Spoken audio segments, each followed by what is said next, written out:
Hi, Yvette. Hi. Hi, Matt. Hi, Hi. Deborah. Hey, Janice. You look like you're ready to start like your radio broadcast. It's supposed to cut down on the ambient noise, so we'll Yeah. see if that helps. I don't know. So, I guess we're just waiting for Sohini. Nope. I got her.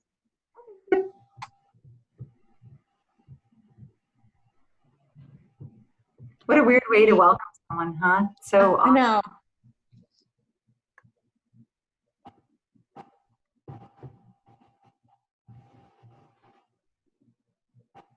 how's everyone? Good? Hot. Hot. Hot. Hi, Sohini. Hello. Hi. Welcome. Before we get started, why don't we go around and introduce ourselves and then we'll officially get started. So, welcome to our Zoom meeting. It's unfortunate that this is the way you're meeting all of us, but I'm Deb Koval. I'm the chair of the Library Board of Trustees. Who wants to go next? I'll go now. Go ahead, Janice. Hi, I'm Janice Tibbetts, and I am a trustee about to probably become the secretary of the group. Karen, why don't you go ahead? Sure. I'm Karen Freed, and I was secretary, and I am handing it off to Janice and to her able hands. And I'm glad that you are joining us. Janet. Hi, I'm Janet. I'm Janet Krupp. I am the treasurer, and welcome. And So- I'm Yvette Kauser. I'm the library director.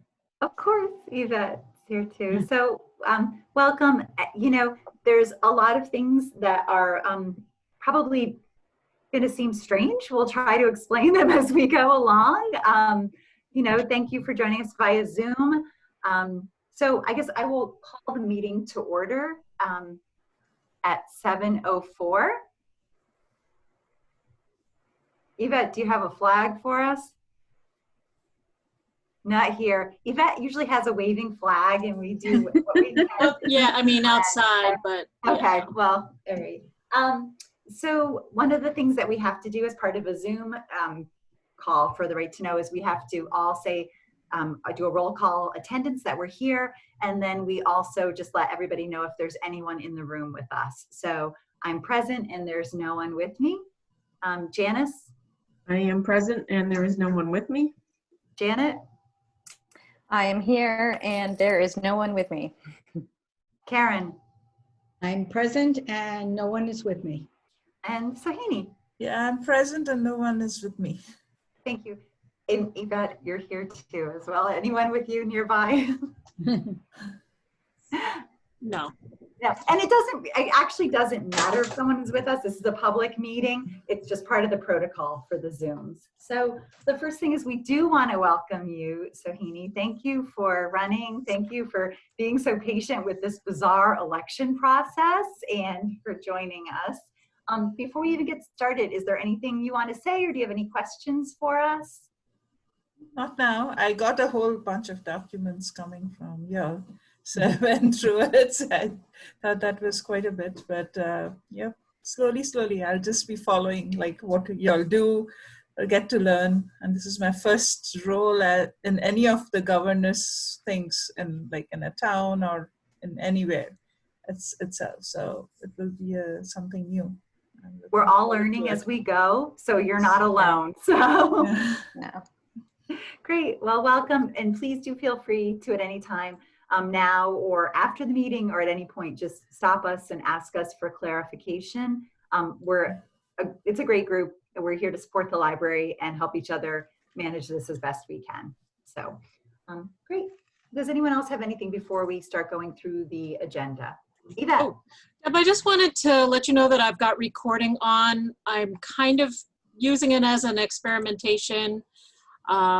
Normally, just for your information, Sohini, normally these meetings are recorded when we meet on the town hall in that complex, but we haven't been able to do that. So I thought I'll try it, and if it works, I can upload it to our page. If it doesn't work, then obviously I won't.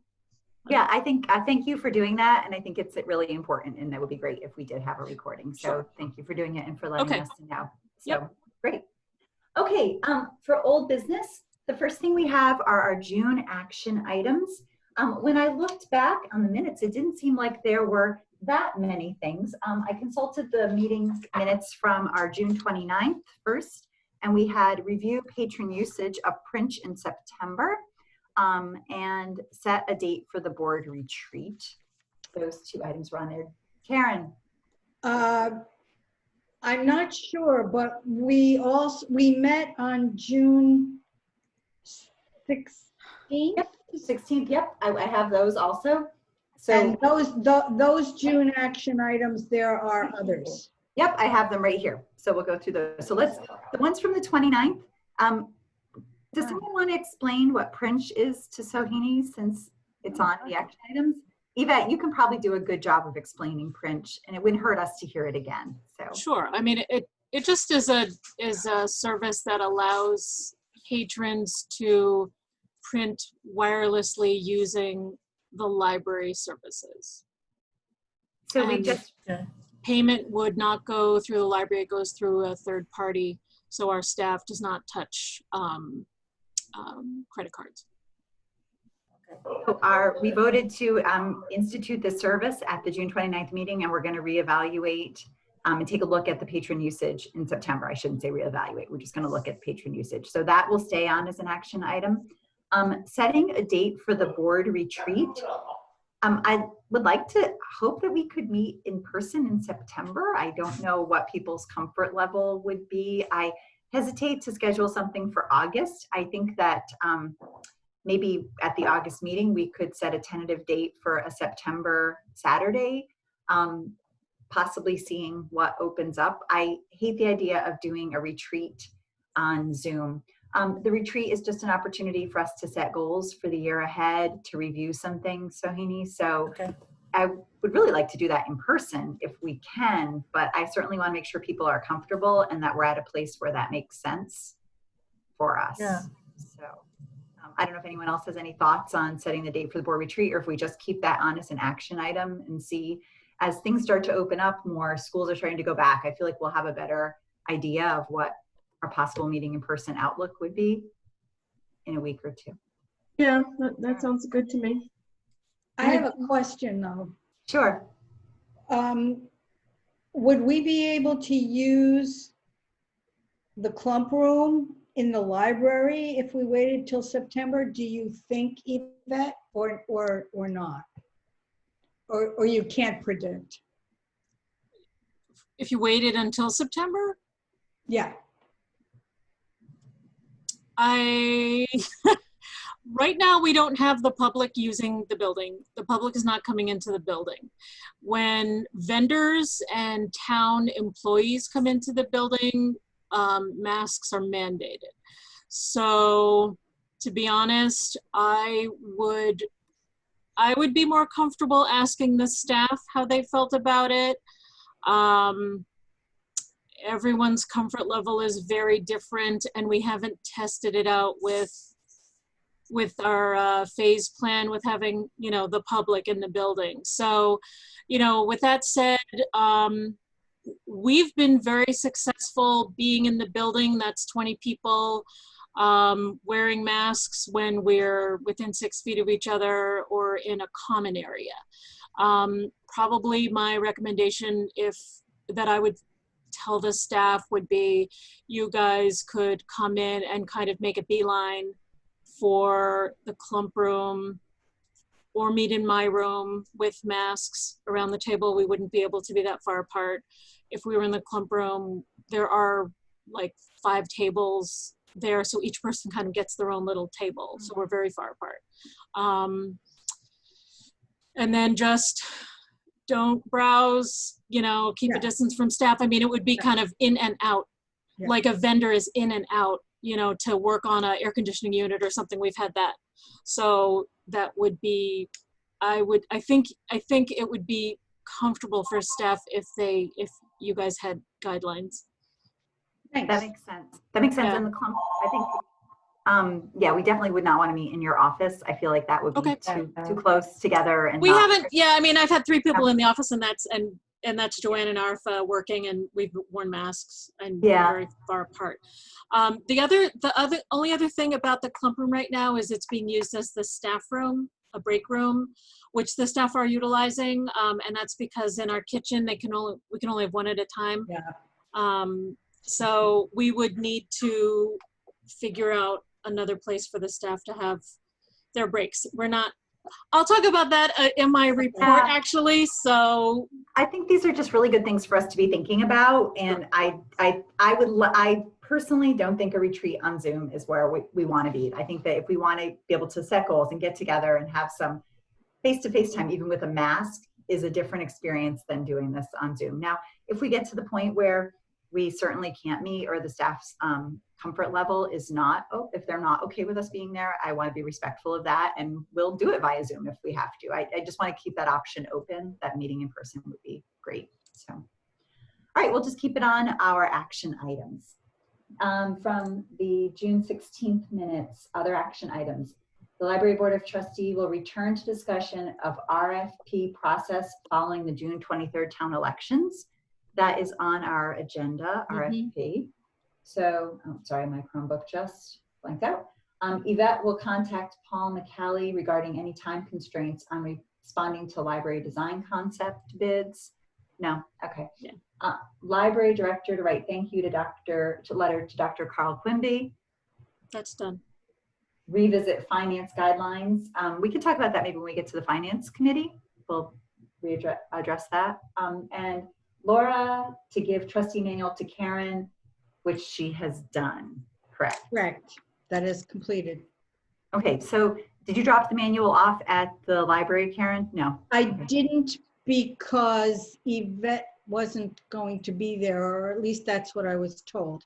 So I have it. It's ready to copy, and we'll discuss by email what we're going to do. So Heaney, there's a trustee manual that Laura Phillip, the trustee who just left the board, worked really hard on putting together. I think I wouldn't be saying, we just need to do some tweaking to it, some of the formatting, but Karen has Laura's, and we were going to make a copy of it to give to you so that we still had a copy of Laura's, which was probably the most complete and comprehensive of any of ours, that we could use as a guide to see what we're missing and to reformat anything that needs to be reformatted. This was not on the action items, but I did tell you I would send sympathy cards to staff members, and I did. I took care of that. So that has been taken care of. Thank you. Okay, you're welcome. Okay, so those are, yes, Janice.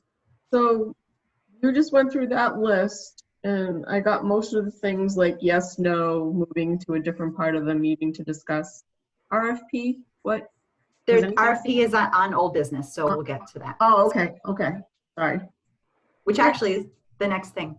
Yes. So the RFP, so Heaney, we are looking at what we need to do with the library building. There's obviously some concerns about the investment of keeping the building functional. It's very costly. There's space constraints. So we sent out a request for proposal from 3 architectural firms, asking them how much it would cost for them to even give us an idea of options with the building. So Yvette got those to us, and that's something that we as a board need to talk about. And so that's where we are with the RFP. You have no time constraints on that, Yvette? That's a conversation I still have to have with Paul. I mean, we're always moving towards a warrant article. So that's the, you know, I mean, in terms of a time constraint, there's a timeline where we work within getting something on a ballot, and I would hope maybe coordinating with the town's construction plans, which I mean, we just ended the fiscal year, so I haven't talked to Paul about this, but if I think I mean, I think the board needs to discuss the RFPs, and then there might be questions about time that I could actually ask him and not just making up questions. So Heaney, have you gotten a copy of those? Of the Of the, RFPs? Okay, so, I can we'll get send those. that. Okay, so Yvette will get that to you. There's 3 firms that we met with, and they came back with with considerably varied proposals as far as how much it would cost for them to write up plans and give us some ideas. So Yvette will send those to you and you can take a look at them. That would be something ideally that we would talk about within the next month, I would hope to have an idea. Yvette, Can I make a suggestion? please. I think, Karen, if you want to drop the manual off. I can do that anytime. Yeah, I mean, right now I am not in the library because I'm under quarantine. But that's an easy thing to do because I can just send a note to Arifa, and if you drop it off, she can look for it. And then I think the question is, do we quarantine it for 3 days or turn it around? And so, Heaney, you quarantine it for 3 days. But right now we have the curbside pickup system, so anything can be picked up and we can just schedule that. And I would just hand that off to Arifa. I think same with the RFPs. I can have her print them out and then put them in a folder for you, and you can pick that up. Yeah, those would go Very easy. along. Those would go along with the manual also, the RFPs, because in the manual is the original proposal with the 3 architectural firms and so on. So it would be a continuation. I'll call Arifa and I'll get them dropped off tomorrow. Okay, that's great. okay. Thank you. So, You'll hear us say 3 days or 72 hours because the books are all quarantined, like paper things are quarantined when you return them for 72 hours. So that's why it's sort of the 3 days of holding time. So Janice, did you want to say something? So the RFP is just an ongoing action item. Yep. Okay. Yes. so But really something that I don't want to see just get pushed to the wayside. I know we have a lot of things going on with the phasing of open up the library and that sort of thing, but I hate to see it sort of fall. No, We started the process. Make sure I wrote it down right. Thank you. Anything else for the RFP right now? Okay. Trustee yearly calendar. I think that's sort of just it's there, right? It's there and we'll. Yeah, well, my proposal at this point is to discuss it more at the retreat, because the longer I look at it, the more I think, maybe we're already doing some of these things, or maybe we just have to tweak. My goal with it was to help ourselves be ahead of ourselves. So we weren't like, say, in December going, oh my God, we got to plan this, this, and this. So I'm proposing I bring questions and thoughts to the retreat. Okay. Anybody else who, is thinking of the same things can certainly make notes, or, 'cause I know there's a list in the trustee manual, like of particular things that seem to happen in particular times, so. Okay. Additions to the museum passes, copier, and e-commerce discussion. I feel like those are all just placeholders that are in there unless there's some item that needs to be addressed right now. Well, the museum passes, I think I put it in my director's report where, as the museums are opening, Arifa is, as a head of circulation, she is contacting the museums to get this season's pass. Some of the museums, we were in the middle of renewing and we were in the middle of getting the passes. Battleship Cove is open, but I haven't heard back from them about, great, you're open now, can we finish talking about that? So, and then the Silver Knights, that was another new one that we had just committed to. And because of the shortened baseball season, they gave an option to different libraries that they could, we could go with a shortened season or we could hold off our passes to next season, and we decided to hold off for next season. We weren't confident that people were ready to go out, Right. anyway, so we'll just Good call.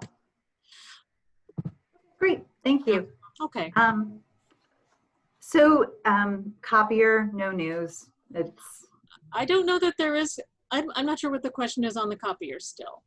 Yeah, The last thing was that we had contacted them for an updated version of the contract. This was a deal that we put in place when Alex was still on staff, and he sent the original contract back to them. So we weren't able to find a complete copy.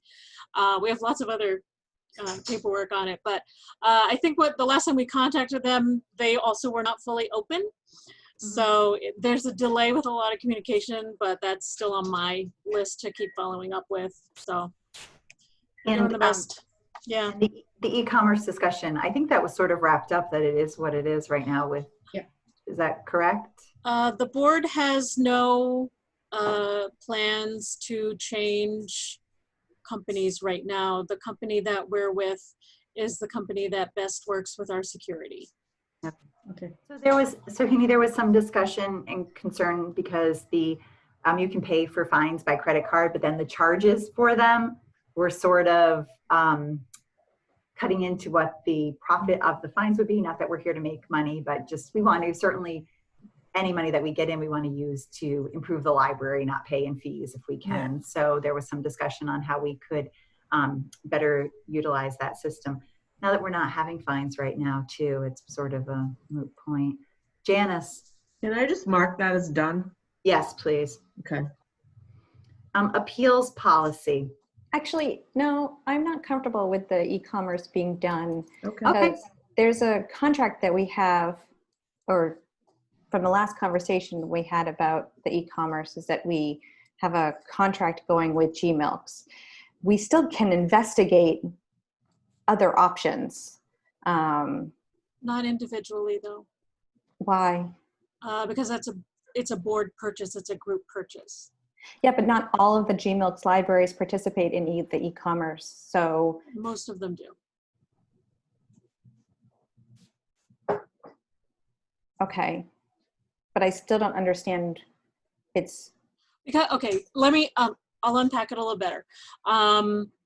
When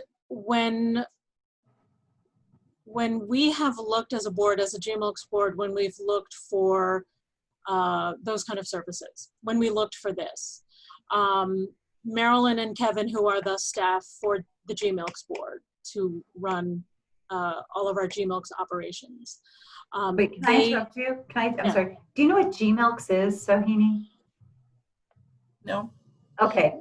That's our library consortium, Greater Manchester Interlibrary Consortium. Yes. I know that. Yeah, I have borrowed books through them. Yeah. Yes. Just the acronym. I wanted to make sure. Okay. Thank you, Yvette. Yeah. That's all right. Anytime, just raise your hands. Ask questions.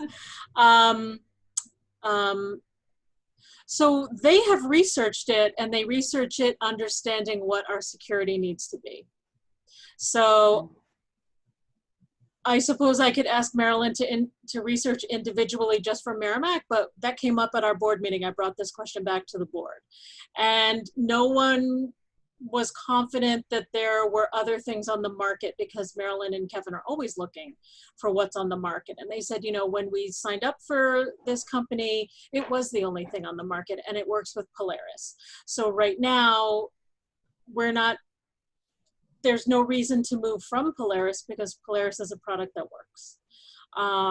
So in terms of if we want to offer the convenience to our patrons to pay online, this is the one that works with Polaris, and this is the one that works with our security in terms of we don't want our staff to touch the money. So, you know, there's nothing else out there right now. Will things come down the pike? Of course, things will come down the pike, but how I don't really see, I guess, the point in doing double research when we've already got incredibly qualified people doing the research, and they will do the research in the correct season when the board is looking at the budget.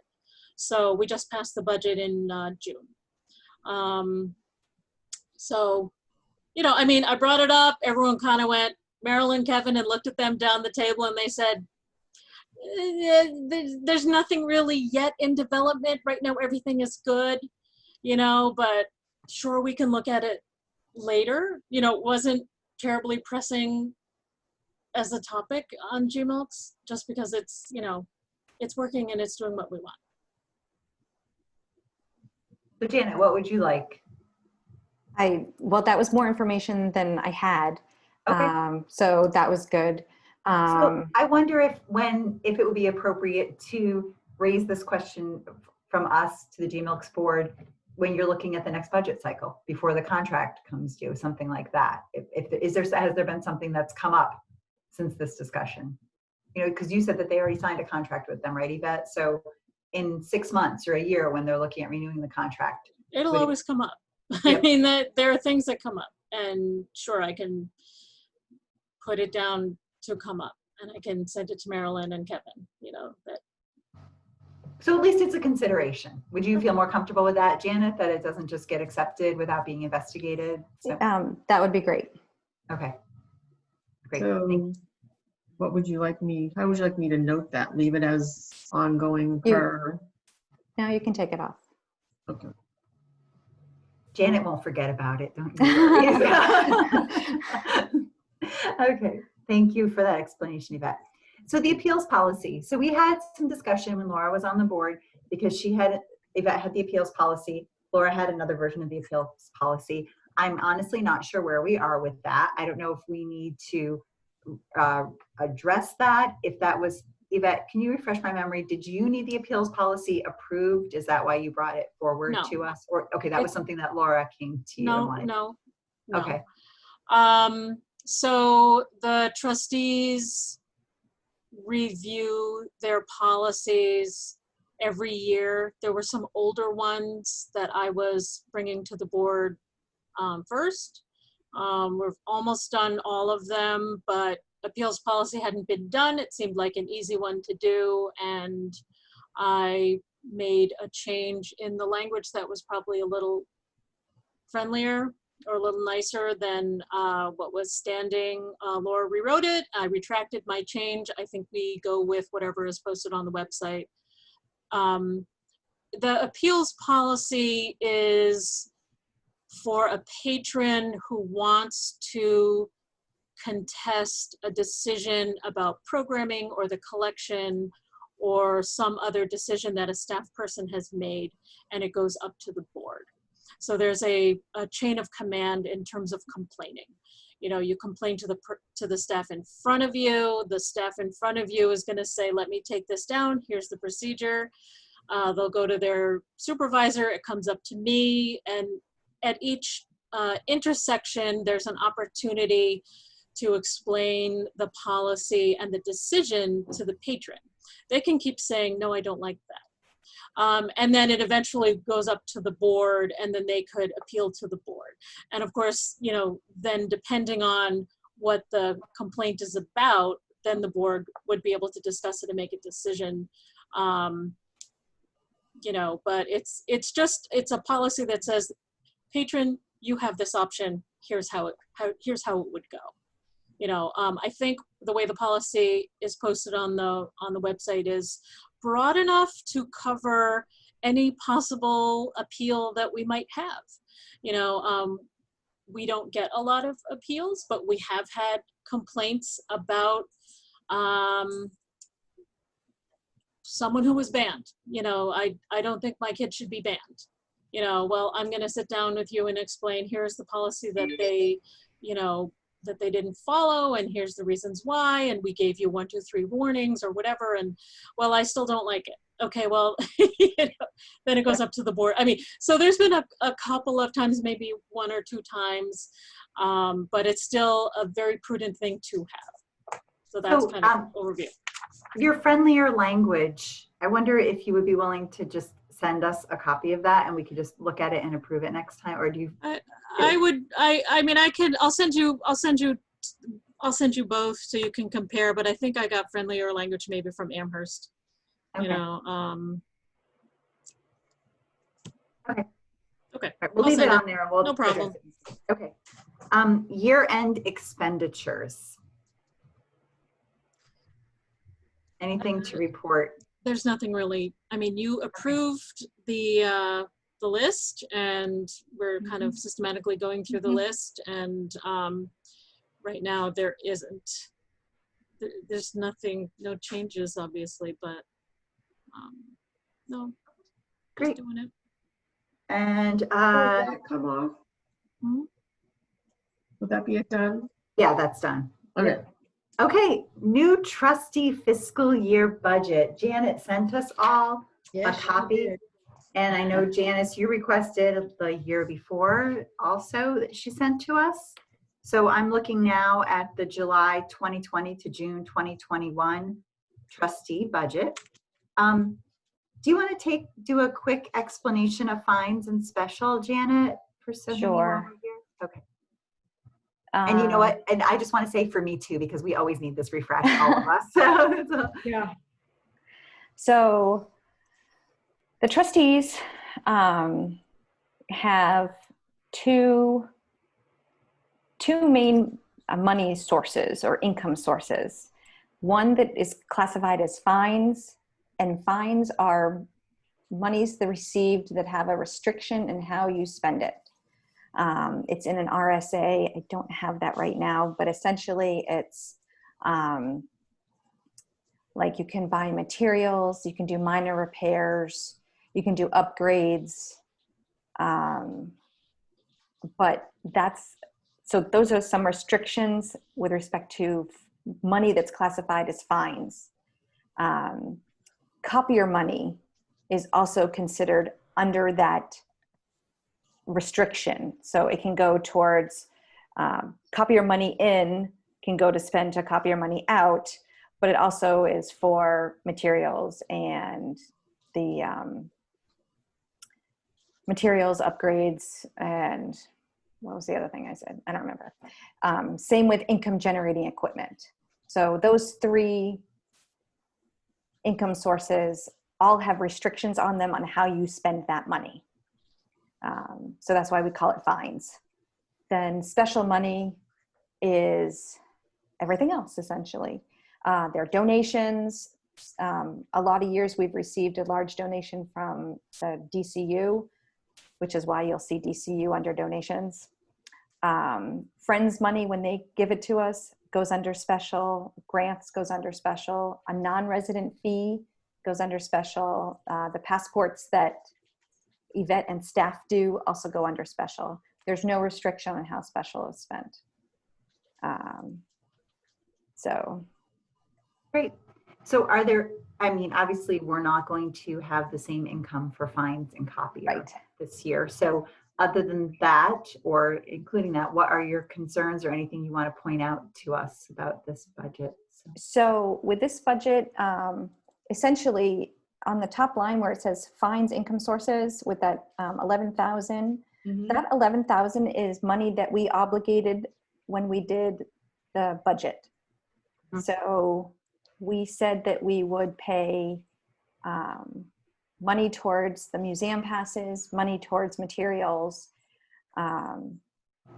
Actually, that's it. Okay. So if you go on the fines expense side of that spreadsheet, you'll essentially see it split. There's 5,500 towards materials and there's 5,500 towards museums. That is money that we as trustees said we would pay towards the town budget. Copier, I know at the moment we're not really taking money in, though now with print we could be taking money in some point, but in my head that's money in, money out. So so I kind of figured that with copier expenses it was around $2,000, give or take.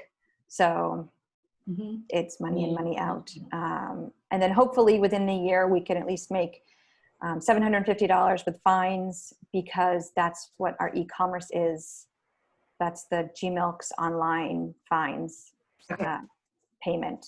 So in reality, our expenses are about $13,750 that we know of because of the e-commerce, the how much the copier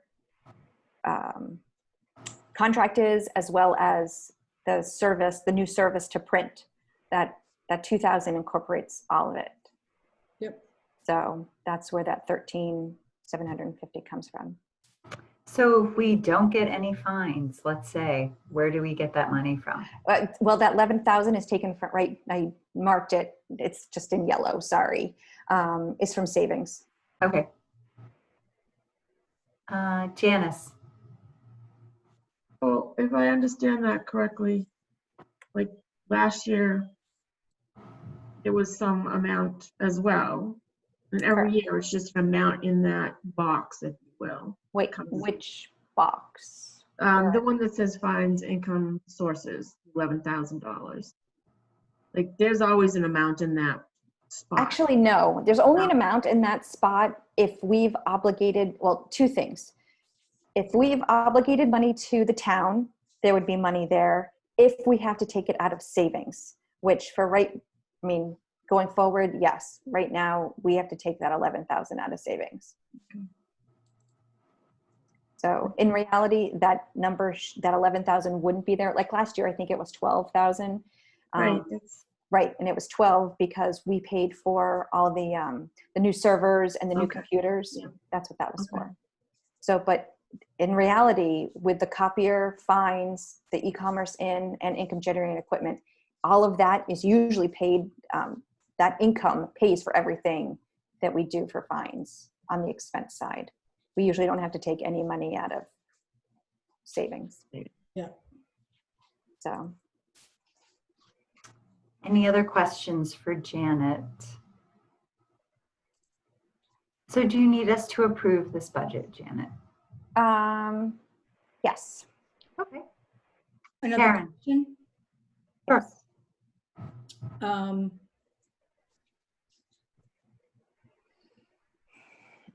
Is there anything on this new budget that is very different than the last one? I just didn't compare them. I have it here. I have the new one, the 2021 one in front of me, but I don't have last year's. So I'm just wondering, is there a big change on anything, or are you just making adjustments? The biggest change is mainly just that we don't know what our income sources are going to be. Yeah. So because we don't have the income coming in, there was nothing on the expense side obligated, essentially. That's the biggest difference. Like the only thing that's been obligated on the expense side for special is money that's a carryover from the 1920 fiscal year. So there was money left over from DCU money. There was money left over from Friends. And then from 2 years ago, we obligated money for the granite sign. So all of those three things. And in reality, like DCU, I put under programs. If there's like supplies or materials that need to support a program, still DCU money, it's still there. So, Good. All right. So that's it. Anything else? Good.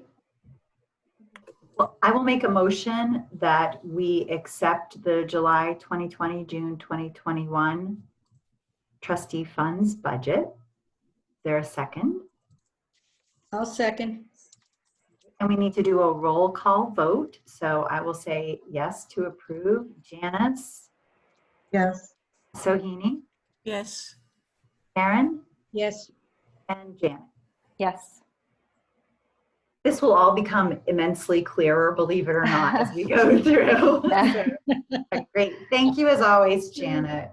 Can we just let Sohini know that if she really doesn't feel comfortable voting, she can abstain? Oh, Yeah. absolutely. Yes. I mean, I know when I first got on the board, I was like, I don't know what you're talking about, so I'm going to abstain sometimes. Yes, I'm sorry. I should have said that. Always feel free. And you can say no, too. That is, you're right. If you don't understand something, just Yeah. pipe up, say, I don't know what you're talking about. Give me some more information. Yeah. No, I looked through the numbers when you all were talking through and trying to learn, but felt like it's okay. And with the pandemic going on right now, there will be little variations, obviously. That's true. Yeah. Great. So new business. We already discussed scheduling the board retreat, and we're going to hopefully get that in September, but relying on whether it's in person or Zoom. We'll see what the staff's comfort level is. Normally, after an election, we vote for the positions on the board.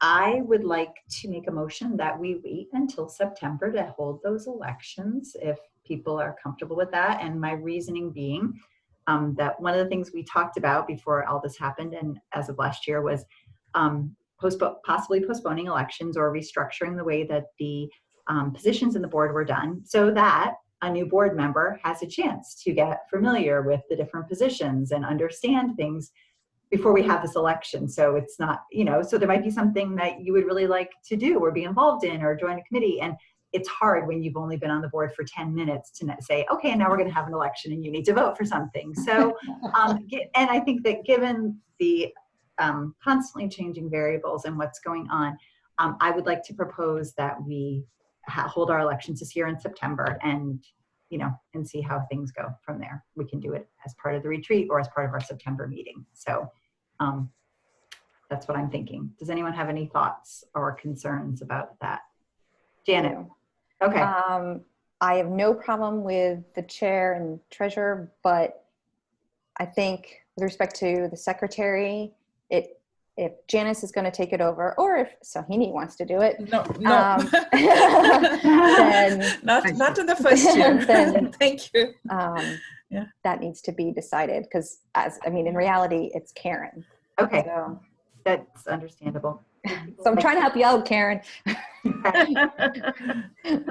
I'm secretary in training. There you go. We can share. I'm happy to have it voted on, but I don't know what the rest of the board, wants to do. I'm fine either way. Well, to make it official, we can make a motion to elect. I could nominate Janice, and then we could look at all the positions again in September and make it official for the next term if people are comfortable with that. But for the time being, should we do that? Janice, would you like to be nominated as secretary until the official elections? So I'll make that nomination. Is there a second? I'll second. Okay, and a roll call vote. And Janice, you have to vote yes. No, I'm just kidding. No, I have a question. Yeah. So you're nominating me to get us to September, and then I think we'll do an official election and open up. You want to be secretary. You do for the whole year. But I think it would be if we're going to hold the election. No, you're giving her a chance to back off. Well, that's precisely what I was going to say. Like, I don't know why we would have to revisit that particular position. Okay. Then I will nominate Janice as our Library Board of Trustees secretary. I'll second. And I vote yes. And Janice, are you going to vote for okay. Well, do you accept? Yes, you accept. As you're taking the notes, do you accept? Sohini? Yes. Okay. Karen? Yes. And Janet? Yes. You said yes. Okay. So, and I do think this kind of got pushed to the wayside along with other things, but I really do want to give Sohini a chance to learn a little bit about the board, to see. We also have committees that we'll talk about in a little bit. Those are things that, we want to give you a chance to understand a little bit about what those responsibilities would be and see where your strengths are and what you'd like to get involved with. So I don't think it's fair to rush somebody into that decision in the first 5-10 minutes that you're on board. So, but you're really okay with me just going ahead? It's fine with me. Okay. Step on people's toes. Okay. Step on them. Okay, we're on to the operating budget, the general ledger and invoice manifest. I know that Janet, you had a question for Yvette about the incentive pay. Was that addressed? Did you guys? No, I just got that email from Joanne today. That was let me find her email because I think it has to do with how Tom. So there was an incentive pay payout to Janet, or that Janet saw, and she asked Yvette. Yeah, what? that is Jen Stover is finishing her rider. It's the last 6 months from December to June, and that's her payout. So I sent a memo to finance and said, can we finish this up and close this loop? And it's supposed to be this much but please include the taxes so that she gets the 500. So Okay, so that's now that Arifa is on, so you continued the rider through with Arifa, well, we had closed, so I still had Jen as the as a co-signer, or not as a co-signer, as a second signer.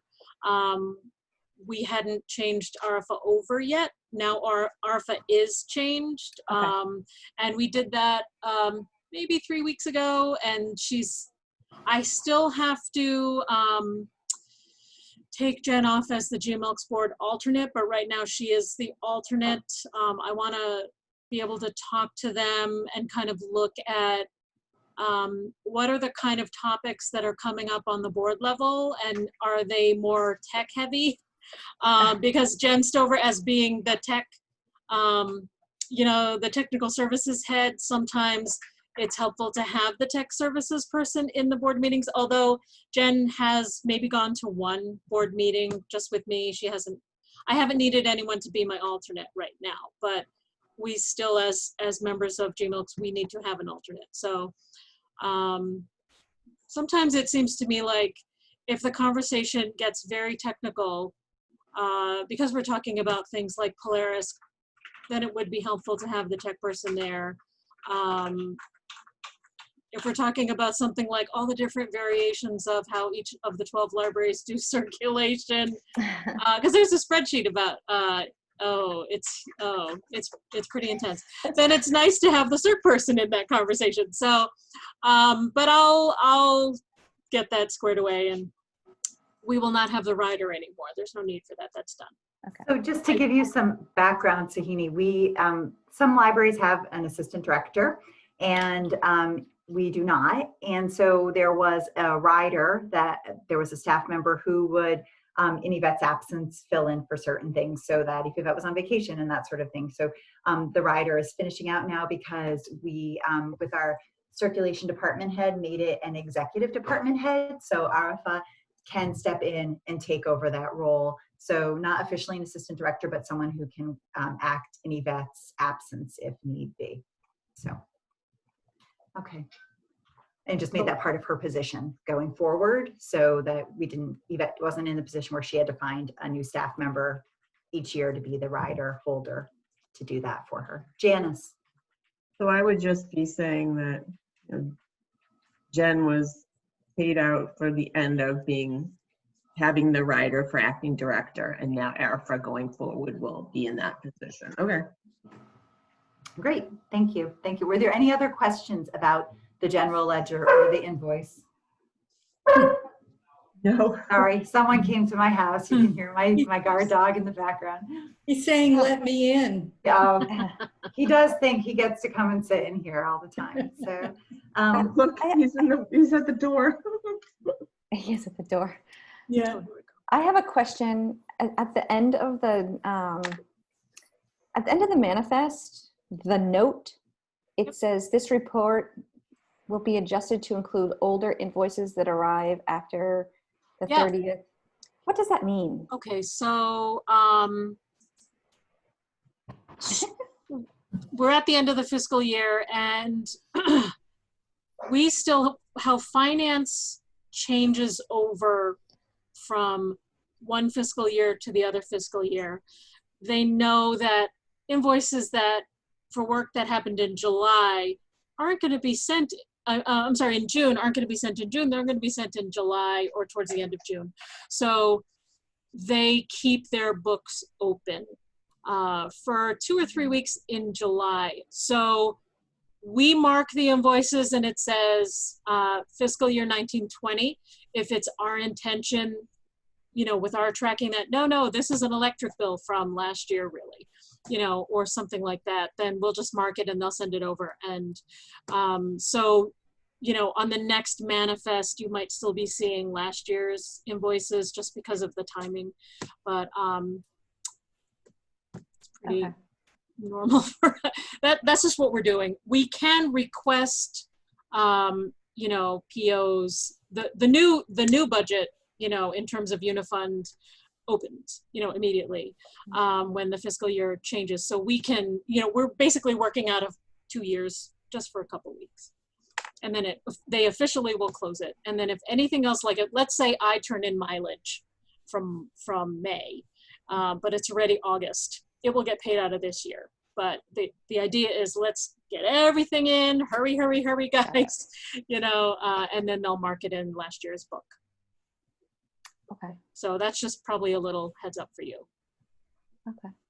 As an aside, while we're talking about the general ledger and invoice, I did attend the New Hampshire Municipal Association conversation with the lawyer that was done over, it's not Zoom, it was Microsoft Teams, but it was very brief, and it was really regarding municipalities' difficulties in receiving their COVID money. The invoice is marked as COVID-19. There was some discussion about municipalities and libraries wanting to know before they undertook projects that they were thinking were going to be funded by the CARES Act, wanting to know, will it actually be funded by that? We don't want to do it and then find out it wasn't. So that was really what the discussion was, and there weren't any answers. There were just a lot of questions and people expressing concerns. Yvette. Yeah, I got an email last week from Eileen, and she had copied Paul and I think Kyle, who's Public Works, but of just, and it was almost like it was a response to something. So she was in the middle of talking in this email, but it was, let me know what the projects are because they might be able to be paid out from the CARES Act money. So I said, sure, we have a list of things, which is in my director's report that might qualify. So it's just, we'll just keep them in the loop, with these things the same way we do. We've been marking invoices as COVID expenditures all along, as soon as they let us know, as soon as finance had let us know, no, please mark these, if it's an expense like the plastic dividers. We would never buy plastic dividers unless we were in this situation. So anything like that, please mark it COVID-19, and then we send it over for them to track on their end. So it will, thank you. And I just, I want to let people know that I did sit in on it. That was the discussion. I'm not opposed to going, listening to other ones. It was very brief. It ended up only being 20 minutes because there weren't a lot of discussions. So it wasn't 1 to 3. And I did find the link on their website. So if anybody else is interested, I think it's a weekly talk that they're doing with the lawyer. So, and that is on the New Hampshire Municipal Association. I just Googled NHMA COVID talks and it came up. Okay. Anything else on the general ledger and invoice? Okay, great. Moving on to the director's report. So it looks like we have a gift to accept, Yvette. There's actually a gift that came in after I sent this. I have a couple of additions to the report, so I'm kind of going between 2 documents here. Yes, so the first donation is the one that you see listed there. Janet reminded me that I didn't put on the report for you to accept the donation from the Friends of the Library for $3,707 for the Ultimaker 3D printer and supply kit. I'll make a motion to accept the $3,707 from the Friends for the Ultimaker 3D printer and supply kit. Minutes? I'll second. 5 minutes. Who's seconded? Okay, sounds great. So any questions or concerns? That's wonderful. We're happy to have that. So I will vote. Yeah, and thank Friends. Yes, I will vote yes with our thanks. Janice? Yes. Sohini? Yes. Karen? Yes. And Janet? Yes. Thank you. And there was another donation? Yes, the second donation came in on the 15th. So vote to accept a $100 donation from the Merrimack Garden Club for the Fells Historic Estate and Garden Pass. Oh, that's nice. I'll make a motion to accept the donation from the Garden Club for $100 for the Fells Garden Pass. I'll second. I will say yes to that. Janice? Yes. Sohini? Yes. Karen, Yes. and Janet. Yes. Great. Thank you, everyone. Thank you to the friends. That's No, for the garden club. Garden The Club. garden. sorry, the garden club and the friends. Thank you to everybody. They're very generous. So thank you to the garden club. Eva, any highlights or things you'd like to point out to us? Yeah. So it's really under the COVID. It's really first, under the COVID-19, which is at the top of the first page. Yep. Our recommendation from the task force, which is the library task force, is to separate staff and patron areas. And it's very interesting. I'm just gonna, just anecdotally, I understand the reasoning now. A lot of this stuff, until you have to experience it, is theoretical. And now my husband had lunch with a friend of his a week ago, 10 days ago, and she came down with COVID right after they had lunch. So our procedures that you looked at, that phased opening plan, you looked at the illness plan, say that if any of us have been exposed to a positive case, we now need to self-quarantine. So the doctor's recommendation was for us to self-quarantine.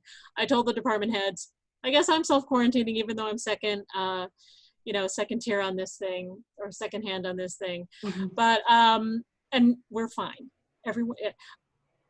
Our friend is starting to feel a little bit better, but she's had, nothing hospitalizing, but, so what you think about is your pod.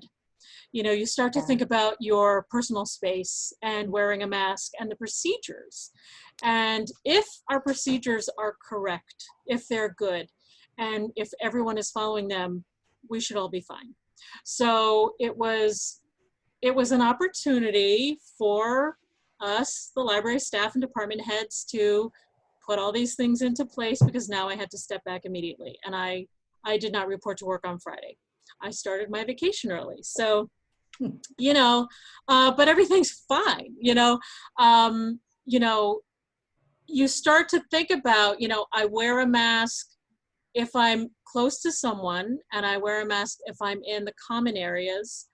I wear the mask, on the way to the break room, on the way to the kitchen, on the way to someone else's desk or office to talk to them, in the restroom, and so I'm not, breathing through the space, and, everything is still intact in terms of the staff pod, the staff bubble. So, that's what I mean when I was talking earlier about if the trustees come into the building, then you're coming into our bubble.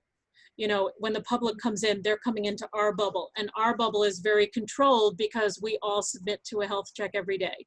We all take a temperature every day, and we're all following the social distancing, mask wearing, and hand washing, and wiping down common and shared workspaces every time after a shift.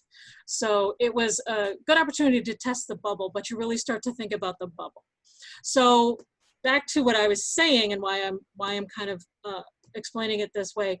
The recommendation from the library task force is to separate, when you open the building to the public, is to separate the staff area from the public area, because we want to maintain as much as we can our staff bubble. And we do the best we can. We're not going to prevent infection, but we're going to do the best we can, right?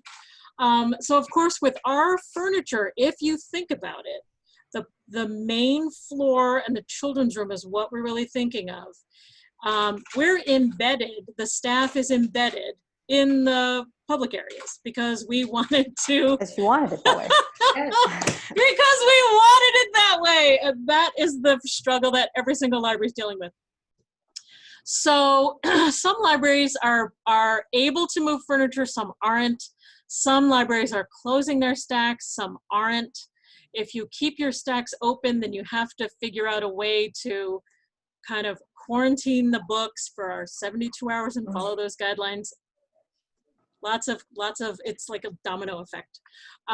So for us, we figured out, and it was all hands on deck thinking about this and thinking about workflows. We figured out that we could separate the staff public desks on the main floor from where they're embedded and be able to open the library. We're going to open it in phases. We're not changing that. But we're going to move the circulation desk back to where it was on that blue floor. Oh, That is going to close off the hold shelf. We don't want people browsing and touching because there's the possibility of touching someone else's book or something like that. Right now, you know, they're not comfortable with that. They're not comfortable with having the express check open either. So that's just removed right now. We're getting ready to open the building in the next phase, which is, I think, is phase 6. And I wrote it down in the COVID reopening plan to have the patrons come in to use the computer by appointment. And then this would be the, you know, notary services by appointment and things like that by appointment, probably printing, you know, I mean, so that people can have a very limited time in the building. That's maybe up to an hour. So the plan is move the circ desk back to where it was, and then move the reference desk up from between the stacks to where the circ desk kind of is, in the space between where the 3D printer was. On the tile, we're going to put new books and new materials. I'm not sure if new children's is going to be included in that. Kathy has a different plan for the children's room. But we still want to satisfy people's need to browse. And so we want to bring up more popular things to browse, and everything else can be requested. And staff can go into the stacks. We're not uncomfortable with that because we have our procedures for touching materials. And one of the interesting things in this discussion that came out of it, you know, Kathy Walter, who's the head of children's, has a master's in museum studies, and she's worked in museums before. And I said, so you as a museum person, you have a history of controlling how we walk in your buildings without us realizing it. So what's the secret? She goes, people walk in and they turn left. And we all kind of stood there and went, wow, yeah. I walk into Market Basket, I go left. But so the great thing is about the building right now, people could walk in and turn left to go to the computers. I am not sure if the computers are going to change because the first step is the circ desk. Let's get that moving. You know, we're going to have it moved and continue curbside. It's going to be on an off hours, so that we can still do curbside. And one of the things that is an update to my director's report.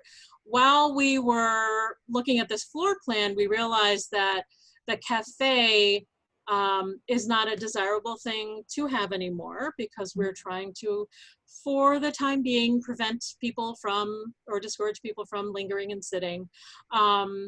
And so the coffee machine is gone. And then the question was, you know, what do we do with this refrigerator of bottled water? Well, Joanne was over at Town Hall dropping off invoices and saw that Town Hall had switched out their traditional water fountain for a water fountain that has a bottle refill feature. So that seemed to— a big arrow there. That's awesome. it just seemed to resolve some questions we had about water, about the fountain, because the fountain, we want that to be closed off. We don't want people's mouths. Normally it's kind of gross. So that just seemed to be really good. And it's filtered. It's a filtered machine. So filtered water, we thought that would be a really great message for our community, for those people who are really concerned about the drinking water in Merrimack. So anyway, we have, Joanne was working with Town Hall, trying to get the pricing on the fountain they used. One of their staff people installed it, but then the staff person said there is an electric component to it, And then the piping with an older building needs to be, there needs to be a different kind of configuration of the fit between the new fountain and the existing pipe. So even the staff person over at Town Hall who installed it had some assistance installing it. So Joanne has a estimate of maybe $2,000 for this. We would mark it down as a COVID expense, the same way we're doing everything else. But ours would have 2 heights so that we could still be ADA compliant with the lower fountain side, and also it's better for children, and then the higher one, and then the water bottle. I haven't seen a picture of this, but I think it solves a lot of problems that we were kind of looking at with the desk move. Yes, ma'am. I just also wanted to just tell you, the schools No. also have them. So I don't know if it's the same vendor, or I don't know if it's the same people who installed it, but at least I know they're there. Yeah. So Yeah, I and saw there's a that bunch of too. them, so it's great. yeah, You know, exactly. it's very smart. It's because the thing is, it's like if we keep buying plastic bottles. Yeah, it's twofold. Absolutely. Oh, Yeah. that's a great way of putting it. Yes. So that's a new exciting update that I have. So the furniture move, as far as I know, is still happening Thursday. They're going to do phase 1. Jared had run all of the data cables. That's all ready. And that's, you know, because we have to move the computers. So that part is finished. And then he's working with Arifa and the staff about the rest of that configuration. They were going to schedule curbside pickup for a little bit later on, you know, later in the day on Thursday, just to make sure, and everyone's going to be there ready to do it. But you know, the drawers where like your trustee drawer was isn't going to be there anymore. I'm not sure where it's going to be, but we'll deal with that later. And then the only other thing that was a challenge was the passport drawer was there also, and our passport applications, as long as they're in our possession, or as long as the cover sheet, it's a transmittal sheet that we keep a copy of. We need to keep that for 2 years, and it needs to be locked. So, you know, again, those are just very, very minor things that will allow the circ desk to move and allow the circ to have, you know, those drawers back. But it's just, you know, the other thing with this is when people start coming into the building, you know, we want to make sure that we have staff close to the door to be able to greet them, you know, tell them about the updates, tell them about, you know, here's how we're gonna have, you know, limited time in the building and limited browsing, and really just be able to have staff welcome people back, and we don't have to have a separate staff person stationed at the door in this scenario. It kind of, you know, serves many purposes. It's a good plan. So yeah. Any questions for Yvette? Any? I had a question. I did too. Okay. Janice. Okay. You had a note about the other money WebEx meeting. And Yes, I was gonna bring that one up also. Okay. This is a presentation by Terry Knowles to our Hillstown group. It's going to be on Zoom, or I'm sorry, on WebEx. And if you would like to come, you're welcome to come. I don't know if it's probably not going to be recorded, but she's always fantastic to hear from. I wondered if someone from the finance committee wants to go, or I don't know if you would want to go, Deb. I honestly, I'm happy to go. August 7th, I don't think I have anything. And there's no space restriction, so as many people as want can go, right? Yeah. So Have you potentially ever- more than 2 of us could go. Have you ever seen Terry Knowles? Do you know of her at all? The name sounds familiar, but I don't. Oh, It's Deb. so Oh, worth Deb. it. I know. You have to go. It's Okay, worth I'll go. Oh, I'll go. God. Really worth it. Actually, so And by go, you mean sit right here, right? right, exactly. You So said he you were going to send a reminder? Yeah. And Janet, she was retired, but she She's was in the retired. office of, help me out here, charitable charitable giving, charitable unit, charitable charitable unit. trust unit. So I do think I've maybe even encountered her in my travels, but to Janice's point, I don't know that in this situation, if there's more than two of us there, that it's more like if we were going to a trustee to like the conference, right? The It's an conference, yeah. educational thing. We're not going to be just having a one-on-one because so whenever there's three of us, it's considered a meeting because it's a quorum. But I would think that in some situation like this, it's kind of a different dynamic. So. If Sohini, if you can make it, I would suggest seeing it. First, Terry Knowles is excellent. She knows her stuff inside and out. She worked for years and years in the charitable trust units, so she knows all about how money works within the library and other nonprofit organizations. She talks about fines. She talks about specials. She talks about your budgets. She talks about how money comes in and how you're supposed to vote on it. And if it's so much money over $5,000, you have to have like your public notice. She goes through everything. So and if you have a question and if you're lost, she'll get you back on track.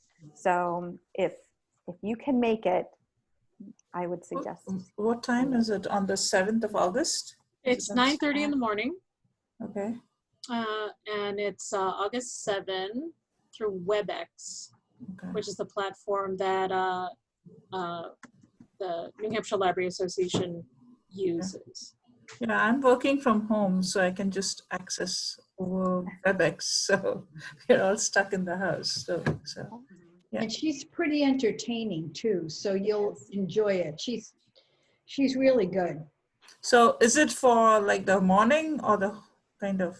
Oh, it's probably session? going to be an hour, It's maybe an hour. Yeah, so Hour it's and a- fine. hour and a half. I don't log on and after kind of late, so yeah, that's fine. Not that you would necessarily need to, but if you wanted to get just a little bit of information before you attend, if you can make it, on the New Hampshire Library Trustee Association website, which is nhlta.org. Somewhere on that page, I think it's under like resources or seminars or conferences, there is a PowerPoint presentation of this, which will at least show you the slides that they typically go over. So if you go through it and want clarification on something, Yeah, that would be there. So I'll just put it on my Untitled. Yep, I'll look it up. Thank you. oh, no problem. Thanks for bringing it to our attention, Janice. Oh, welcome. What is PAC? PAC? It's under Adult Services. Patron access computer? It's under what? It's under the Adult Services. Oh, Patron, is that what PAC is? Patron. Patron Access Computer? Yeah. Ah. It's our catalog. It's what you look at. Oh, okay. Sorry. I should have caught that one. No, I thought it was something called like that, OPAC. but I was kind of lost. Yeah. No, I mean, PAC. OPAC, because it's online public, like there's, but I made the distinction PAC. So. Yeah, I mean, when you walk up to a catalog computer, we call those PACs. So okay. it's basically how you see it, not how staff sees it. We can see it a different way too. Okay. We need to vote okay. So under adult services, it's 10 cents for black and white and 50 cents for color. It's actually 25 cents for color. Oh, So we can either change it to 50 and just say, and vote on it and just say, yep, it's 50, or I don't know if this is gone out anywhere else. I would have to check with Max. I mean, we announced it on the website and it went out on Constant Contact. Is that you're correct? That's the It's price 25. with the new, okay. But, No, but like is I it- said, we can vote and just say, yep, 50 cents for color, Well, I can check with Max. I Okay. mean, it's probably safer that you vote in case, because that's if Print is changing the cost, but I don't see why Print would change the cost because our costs are our costs. Yeah, I'm looking at your Yeah. website and it does say 10 cents per black and white and 50 cents per color page there on the website also for print. Probably vote, but I'm sorry, That's that should have been, yeah, that should have been brought to you ahead of time. So I make a motion to increase the price for color printing to 50 cents. But I have a question. Is that what Print is telling us we have to charge? Because what are copies in the library regularly? Like 25 cents or 50 cents? I can text Max. But continued your discussion. Okay. Okay. I believe it used to be 50 cents per color when I printed. It used to be when we used to have the previous printers, like when I was a newcomer to the library. It used to be 10 cents and 50 cents. Really? Okay, so it was 50 cents. It was 50 cents. Okay, I have in my notes I have it as 25, so I just didn't have it as 50. So if it's 50, then there's no issue. Because the library website has updated a lot since the last 15 years, I should say, but I never saw it change to 50 cents, less than 50 cents. Oh, okay. Okay. And I feel like, Janet, we had that discussion, but I don't know, we confirmed the numbers. Like we said, like, oh, Yeah, I think I it's 10 and know. 25, but When we talked or with, Max may have said something, but. yeah, when we talked before, but I don't, like I said, I just, in my notes I had it as 10 and 25. Yeah, no, I So- had that as well, but now I'm thinking, is that we were just throwing out that figure, we think that's what it is, but. Well, I have it from when we, from 3 years or 4 years Oh, ago, okay. when we All got, or 3 years ago, when we got the new printer or the new copier. So, but that's all I know. That's just gonna be- Yeah, I haven't looked at the last 3-4 years because I never used the printer. Prior to that, Yeah. in the olden days, I used the printer in the library. So So is that just gonna be 50 cents for print, but the regular copies would still say it's 25 when we're back open and. Well, what would the print server say? Like if you, like Yvette, if you're actually in the building and wanted to print something in color, would the print server say you need to insert 25 cents, or would it tell you to insert 50 cents or? No, we said it. So but I texted Max, so we'll find out if this is, we'll find out. Sounds good. So we're gonna wait on a motion. But yeah, I'm not opposed to it, but why don't we wait and just see what Max says Yeah. before we take a vote on that? So we'll keep that out there. Okay. Were there any other things for Yvette's director's report? I do. I have one more question. It's under, it's at the bottom where it says Regional Consortium Co-op Library Board Yep. Updates. Yep. It says board voted to lower the convenience fee to $1 to entice patrons to use the service. Yep. What service? The e-commerce, paying online. Oh, I'd never use it. So I didn't know there was a convenience fee or even how much the convenience fee was. Okay. It's always a fee. Well, that's how we pay for it. But we're trying to break even, so. Okay. Yep. Great. Anything else? Okay. Thank you, Yvette. You're welcome. Oh, one more thing. It's just on the bottom. About the granite sign. Yes.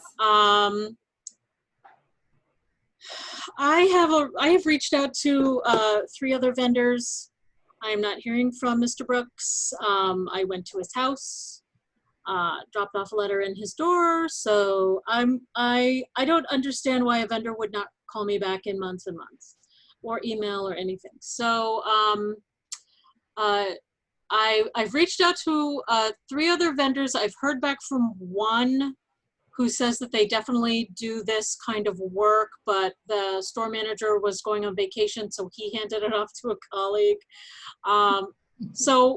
But they can get us a proposal. It probably won't be for another week because this is his vacation week, and I was like, I'm going away too. We were gonna go to Maine, but we're not. So I will have something else. I am, to be honest, not very confident these two other vendors that I also contacted really do this work. Yes, ma'am. So I'm going to throw out a whole different proposal with this money. Maybe we should buy something else. Well, you guys can discuss that. This just seems kind of crazy that we want to do this thing and we can't do it. So I just thought I'd throw that out there in case we want to think about putting the money towards something else, if we get to that point. I have no opinion on this. I was not on the board when the decision was made. Yeah. Jana, Karen, would you like to speak to this at all? Or would you like to wait and hear what the other vendors have to say? It was my idea, right? Okay. So now I feel like, okay, wait a second. The idea was to give the library a gift in honor of its 125th birthday. Granite sign. I don't know why I came up with that, or somebody else came up with it, but now I'm sort of frustrated, as I'm sure other people are. And that's why I say perhaps there's someplace else we could put that money. Like I said, it'd be furniture, or I don't know what else to suggest. But we set aside the money and it's just sort of sitting there, right, Janet? It is, but I mean, it's not like, I mean, it is sitting there, but okay. I don't really have feelings one way or the other. I thought I'd just throw it out there. This came about because the town, there's 2 signs in the town. Right. That's when right. they got theirs, and they look really good. They were supposed to be for something else. The town, they couldn't be what they were for, and then they got put at Watson in front of the town hall. They look great. And it was like, oh, this would be great if the library had one. And thank you for helping me remember. Yeah, and this is the issues. Okay. So don't give it up. Give up hope yet. Not yet. Okay.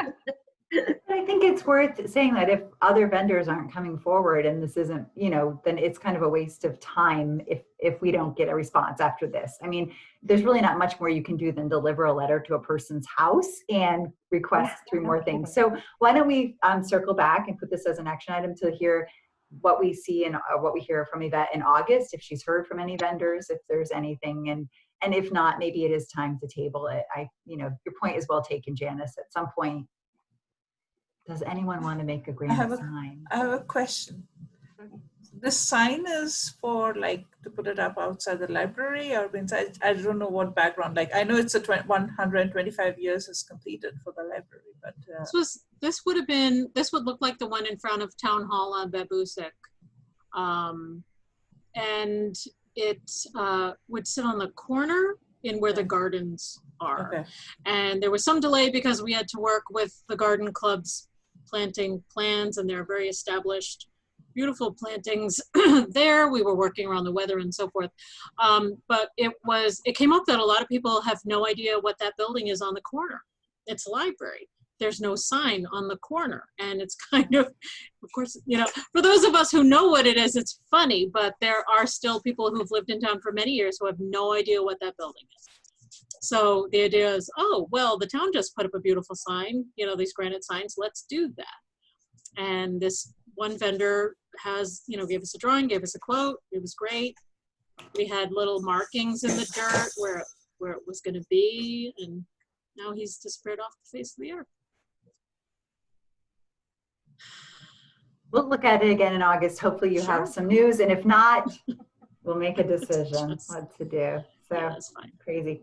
Okay, great. Thank you so much. And thank you to your staff. There's a lot of thoughtfulness going into how to best serve the public and how to move safely through these different phases of reopening. And I can say personally, I'm loving curbside pickup. I'll be stopping by tomorrow. I just think it's great that they're really putting so much thoughtfulness into how to best serve people. So thank you. I will let them know. They, Janice sent me a nice email which I forwarded to the staff, and, you know, we're getting lots of feedback. I get feedback, other staff are getting, you know, feedback from patrons, and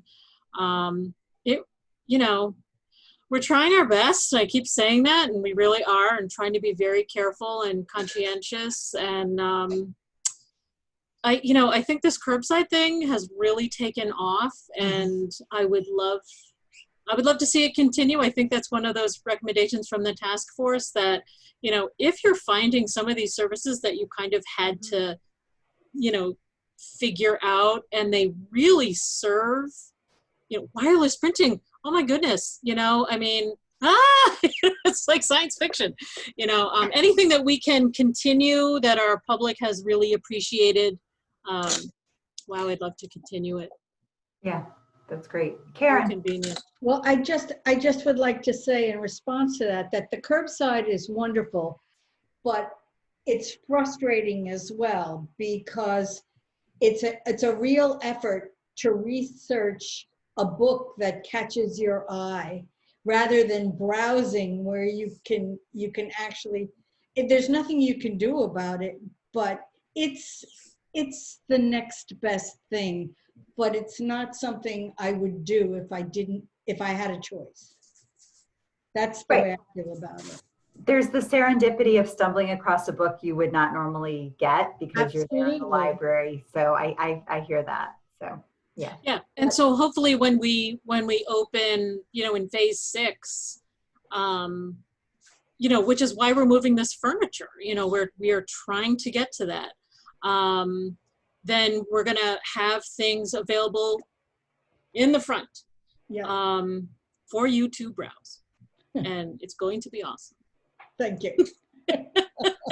All right. So approve phase 5 and 6. I don't know that we're ready, but I Oh. mean, phase 5, I mean, there were pieces. I think you approved the pieces on the outside to start doing the things on the outside. Yeah, we Right. did. I mean, I can't see us doing it before your meeting. Oh, okay. I mean, I really can't see us. Okay. Let's plan. I tell them you know, your meetings are on the 3rd Tuesday. So those are our target dates for whenever we want to have something approved. So Okay. maybe we Okay. aim for that, you know. Oh, Great. Sounds good. Okay. treasurer's report. Oh, yes. Okay. Oh, boy. So Sohini, I sent 5 documents, and there's, for our meeting purposes, I only go over one of them. But there's the special profit and loss, which goes through all of the income and then expenditures for the special account for that month. Same thing for fines. And then there's a 3-month window that I send out that just shows the totals for all of the specific accounts. And it's just to show you like how the various months, like on normal months, that things go up and down, and it doesn't look quite as empty as these usually do. So, so for our meetings, the only one that I usually go over is the balance sheet. So the fines, the beginning balance for fines for the month of June was $10,558.09. That's what we began with. And we ended June with $10,749.44.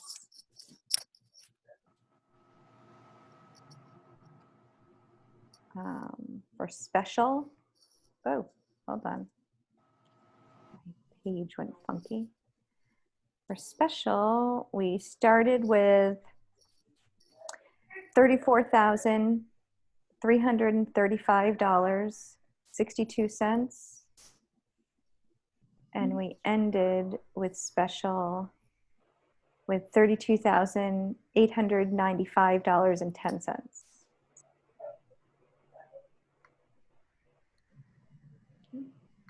Any questions? I had one, you answered it earlier. Oh, okay. But you know, I did have one and you did answer it. Okay. I had a couple items that were on my list. I did move that $14,425. I don't remember exactly what it was. Yeah. Oh, there it is. No, it was $14,245. I did move that. It will be in next month's report, but it was done. It was done on the 2nd, July 2nd. And then I sent in the paperwork to open up a new savings account for all of the Quimby money. And I'm waiting to hear back. So.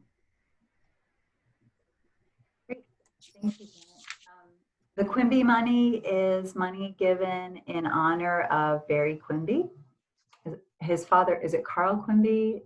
Am I correct, Dr. Quimby? So they've been very generous, and people have given money to the library in his name.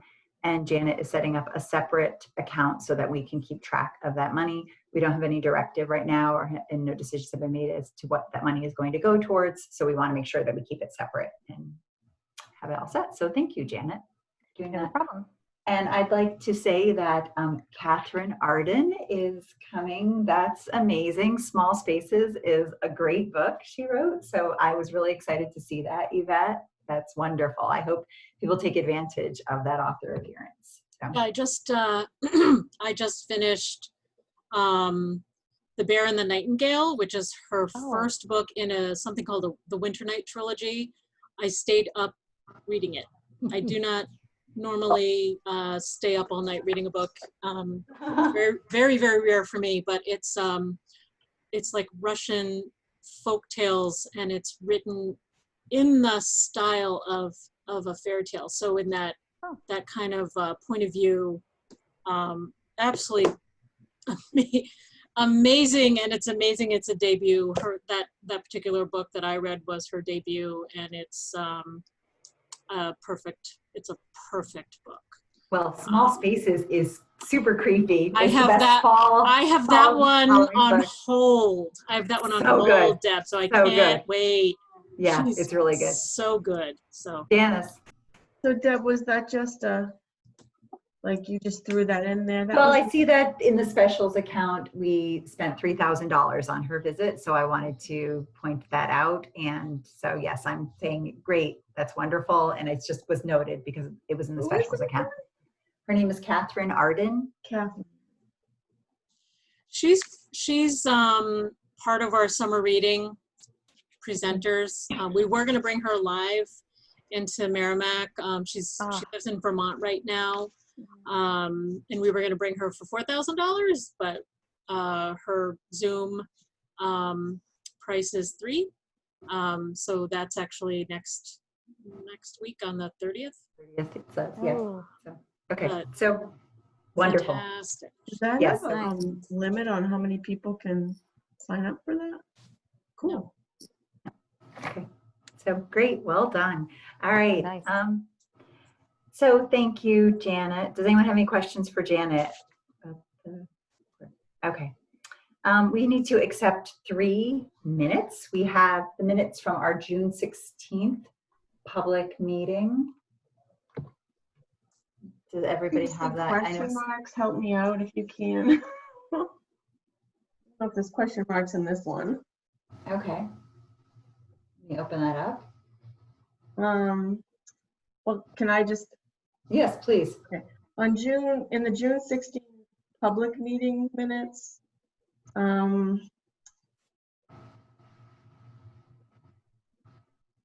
it's under director's report, personnel. Emily McGowan has submitted her letter of resignation. Somebody moved to accept it. I didn't catch it. I don't know if anybody even remembers. Oh, you have me in here. I But I did? moved to accept it. Yep. Okay, And Laura seconded it. all right. This must be a different draft. Thank you. Okay. Any other concerns, questions, thoughts on the minutes before we move to accept them? Okay. So I will make a motion that we accept the June 16th public meeting minutes via Zoom. Is there a second? I'll second. Okay. And I guess the four of us will vote, and Sohini would probably have to Abstain, yes. Okay, so if you abstain, I will vote yes. Janice, Yes. Karen, Yes. and Janet. Yes. Okay, thank you. And then, Sohini, we also have non-public meetings when there's personnel issues. So we have a non-public meeting minutes from June 16th as well.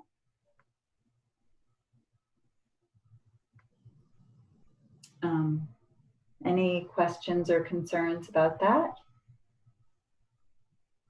I actually just have one comment, which I think it was in this one. Yeah. So it says the library director reported that the staff will be back on their regular hours beginning July 1. I guess I just wanted to comment that regular hours, the library still closes at 7. So their regular hours are not going till 9.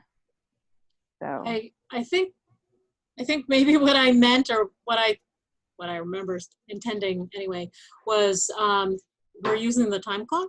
We're not Right. using the Airtable as a reporting tool. So we're going back to maybe our regular procedure. Okay. They're still working. They're working their regular total hours. It's right. just shifted around different because the building is still closed and we're not offering services past 7. No. But So everyone's. do you want to change that to indicate that the minutes to reflect that they would be going back to the time clock. time clock? Yeah. Okay. The time clock. Okay. So I would make a motion that we accept the minutes with that change. I'll second. Can I stop you guys for 1 second? Yes. Can someone read that sentence to me again? Library director reported that staff will back on the time clock? They were reporting their hours worked to you through Airtable. So now they're reporting their hours like they used to in the time clock. They weren't using the time clock before. Okay, so we return to using the time clock. Yes. There you go. Okay, Perfect. thank you. So with that change, I make a motion that we accept the minutes with that change. Seconded will by second. Janet. Yeah. I vote yes. Janice, Yes. Sohini, are you Yes. abstaining? It's abstaining, yeah, Thank because you. it was in June. Yeah. Yes, thank you. Karen Yes. and Janet. Yes. Under normal circumstances, voting is much easier, but just via Zoom, we're supposed to do roll call. So everybody gets to say what they think. Okay, and we have our June 29th special public meeting minutes. This was because we made some changes to add the laptop lending policy and a few in print and a few other things. So any questions? I have no questions about the minutes, but I wanted to just inform the board that I worked with Max to figure out how we would get our quarterly deposit from Princh, and it had to go through Fidelity. So long story, lots of phone calls, lots of emails, working with DCU and Fidelity, as well as Max had to work with Denmark. Oh my goodness. But in the end, Princh will work through actually JP Morgan Chase to then go to our Fidelity account, and we'll get our deposit that way. Okay, great. Thank you, Janet, for working on that. I saw a rapid exchange of emails. So thank you. So I will make a motion that we accept the June 29th, 2020 meeting minutes via Zoom. Is there a I'll second? second.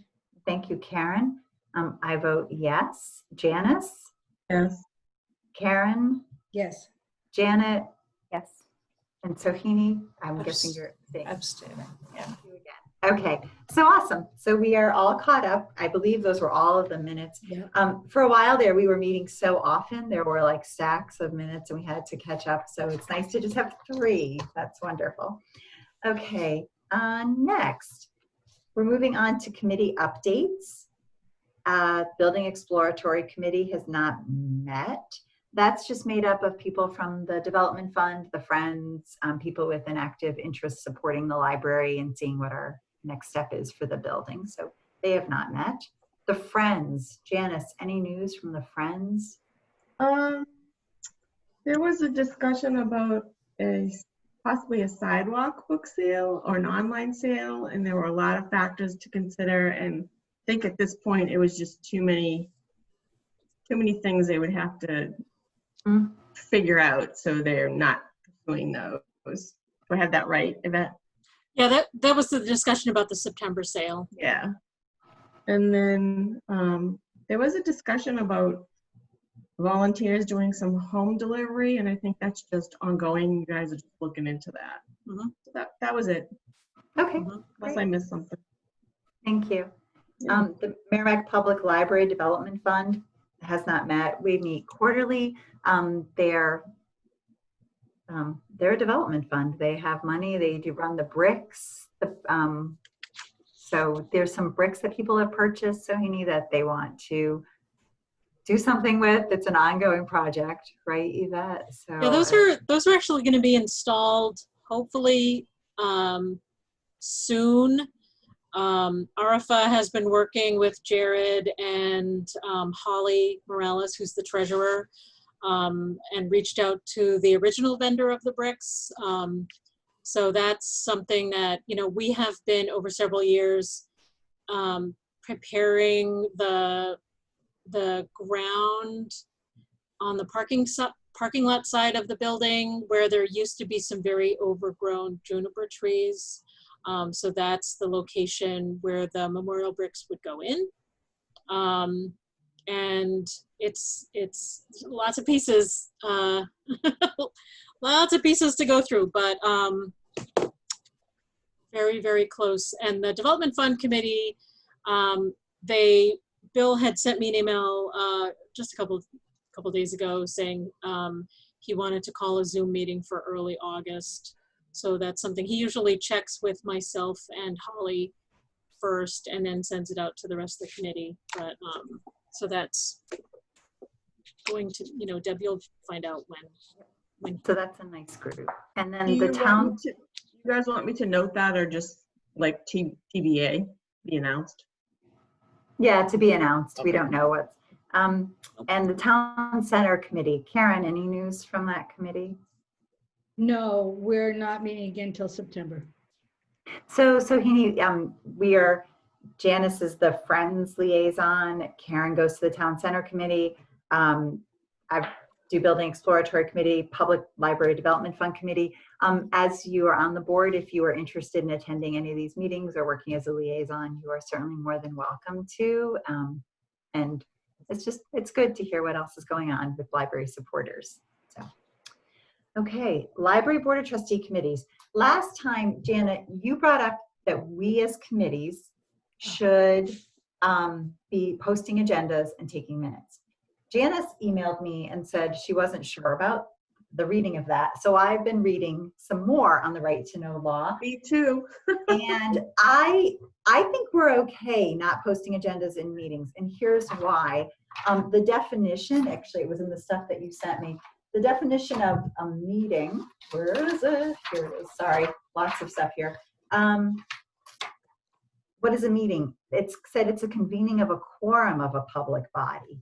And then it goes on to say all public bodies are required to have open meetings, and they include boards, commissions, committees, agencies, or authorities.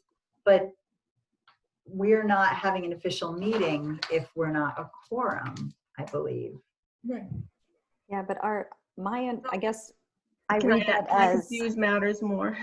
Sure, um, Janice. I went back to my my trustee training oh, yeah. thing that you do right after you get elected, typically. And there was a big section on all of this, and I have all these notes saying things about committee meetings being public meetings. So I'm still would like some more clarity, but then I was like, oh, okay, who could explain this to us? Maybe the NHLTA could explain it better to us.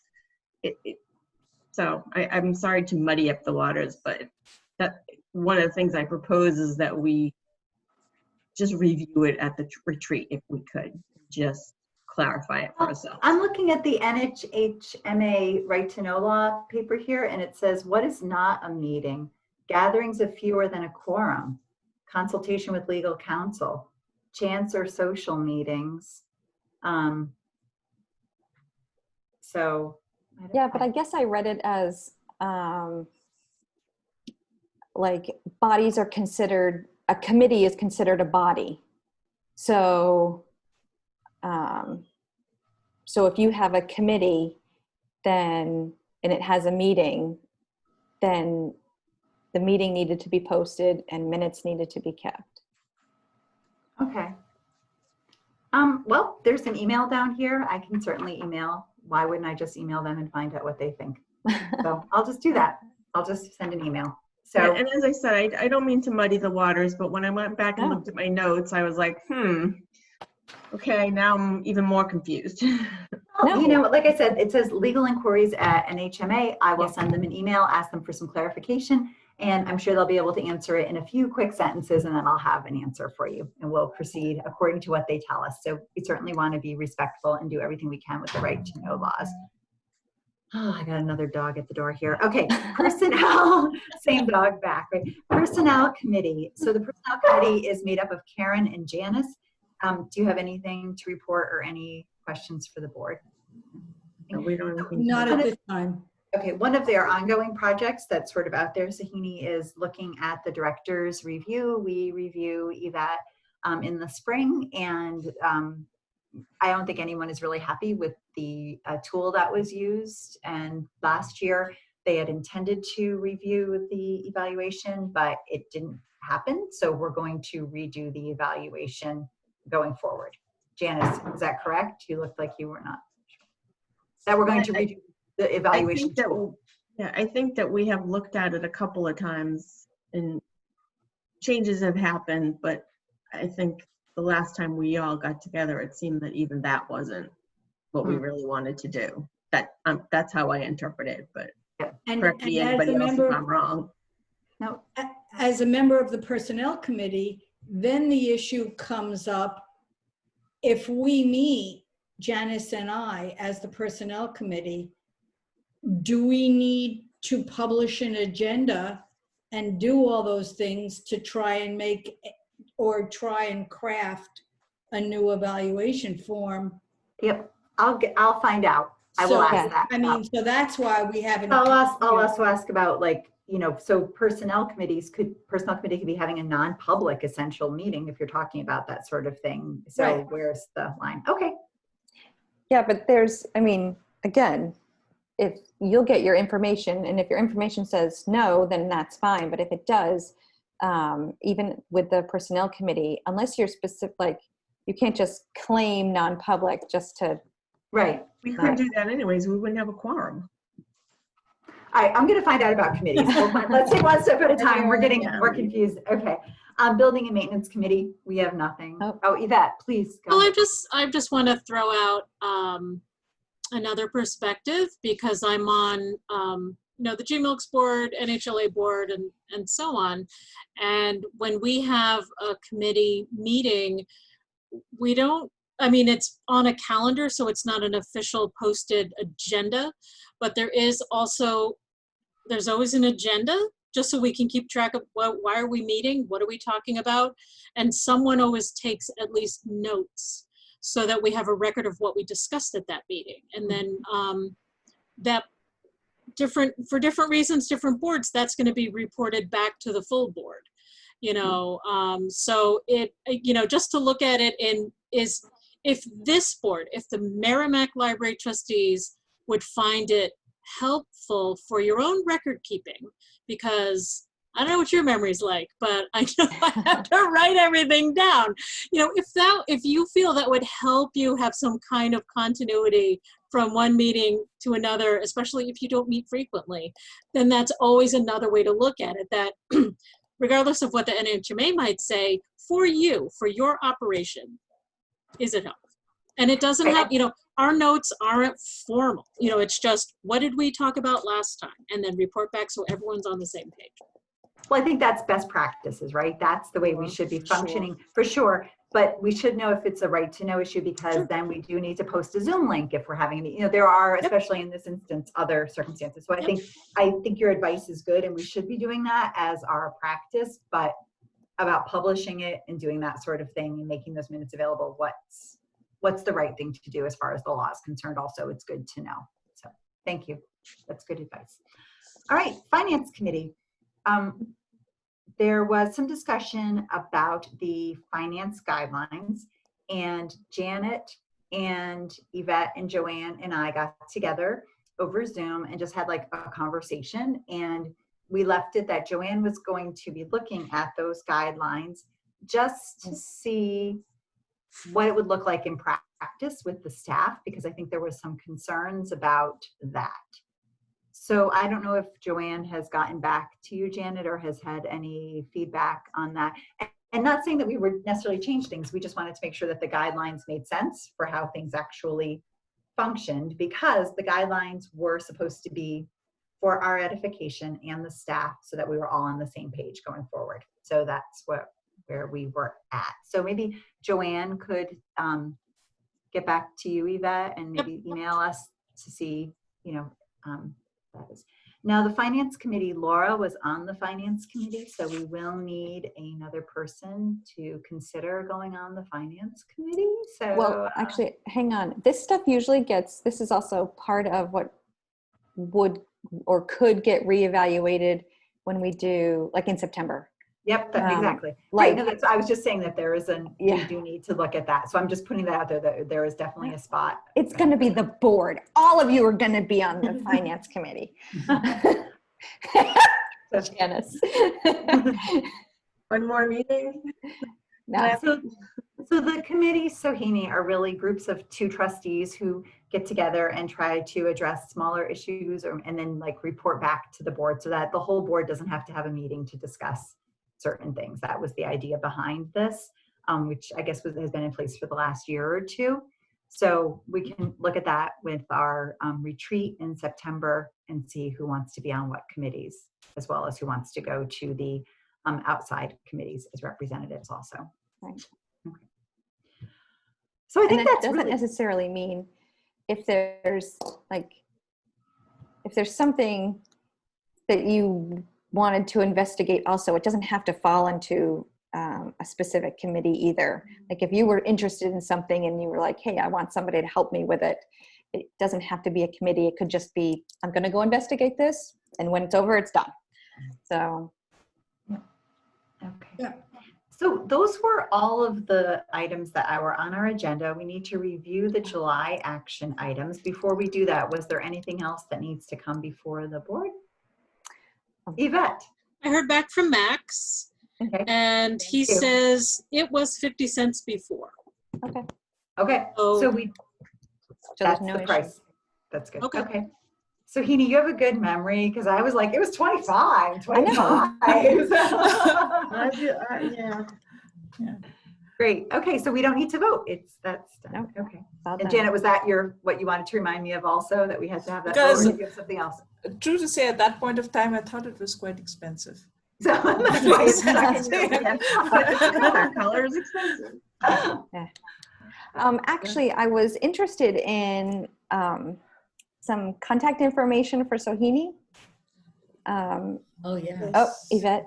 We actually have a form that at your retreat, and after, you know, because the retreat is usually after the elections, there's a list of addresses, your contact, my address is on there, my contact, which, you know, we can create the official one, but that is something that you normally get and goes into your binder.